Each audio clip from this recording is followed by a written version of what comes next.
हवा में घुलते हुए जहर को देखते हुए दिल्ली सरकार अलर्ट मोड पर है। विंटर एक्शन प्लान भी लागू कर दिया गया है। एंटी डस्ट कैंपेन चलाने वाले हैं। स्वामी जी, लोग कैसे इस प्रदूषण को कम करने में खुद एक सहभागी बन सकते हैं? सरकारें अपना काम करेंगी, डिपार्टमेंट अपना काम करेंगे, लेकिन जो हमारी जिम्मेदारी है देखो वो क्या है? जैसे मैंने किसानों के लिए बोला, एक तो एग्रीकल्चर वेस्ट का जो धुआं एक समस्या है। दूसरा, लोग बहुत ज़्यादा व्हीकल्स का यूज करते हैं। लोग पैदल चलें, साइकिल पर चलें और जितना हो सके गाड़ियाँ कम यूज करें। जैसे मैंने सिंगापुर में देखा, एक से ज़्यादा गाड़ी रखते हैं तो उसके ऊपर इतना ज़्यादा टैक्स कर देते हैं, लोग अफोर्ड नहीं कर सकते फिर उसको। तो ऑटोमोबाइल का पोल्यूशन अलग है, फैक्ट्रियों में जो है पोल्यूशन अलग है। तो फैक्ट्रियों में जो चाहे वो भट्ठे की चिमनियाँ हैं या फैक्ट्रियों के अंदर अलग अलग प्रकार के पोल्यूशन निकलते हैं, उसके अंदर पोल्यूशन कंट्रोल के कुछ इक्विपमेंट होते हैं, उनको लगाएं। इसमें चाहे 25-50 लाख करोड़, 2 करोड़, 5-10 करोड़ रुपये ज़्यादा खर्च करने पड़ते हैं कभी कभी इंडस्ट्री वालों को।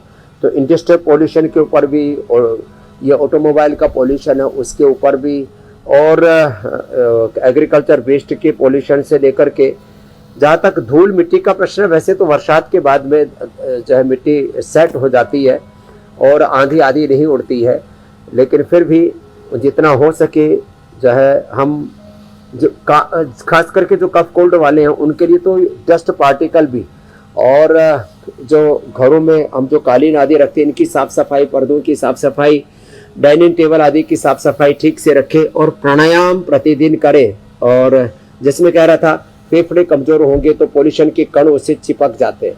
हार्ट कमज़ोर होंगे तो वहाँ पर फैट कण चिपक जाते हैं, उससे फिर हार्ट में स्ट्रोक आता है, ब्रेन स्ट्रोक आता है। हार्ट अटैक, ब्रेन स्ट्रोक ये जो आते हैं ये तब होता है जब हम कमज़ोर पड़ जाते हैं। भीतर से हम कमज़ोर पड़ेंगे तो आंखों में कुछ सफ़ेद सफ़ेद जम जाएगा, वो कैटरेक्ट का रूप ले लेगा।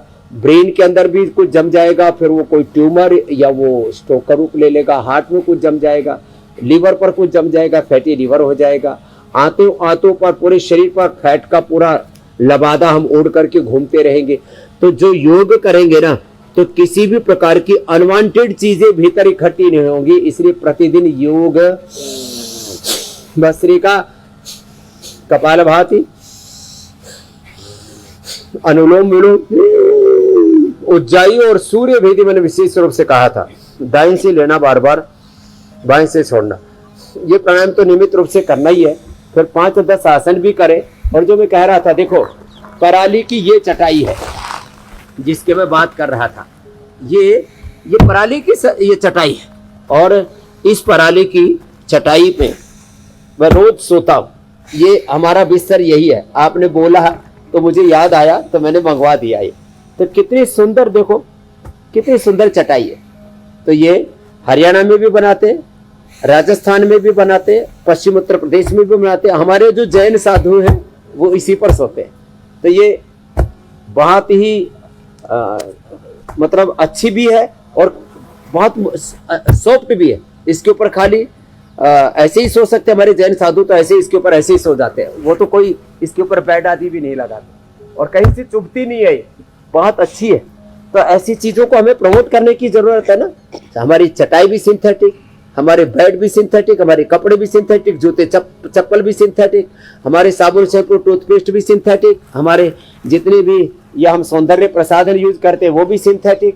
तो कुछ तो प्रकृति से जुड़ो, संस्कृति से जुड़ो।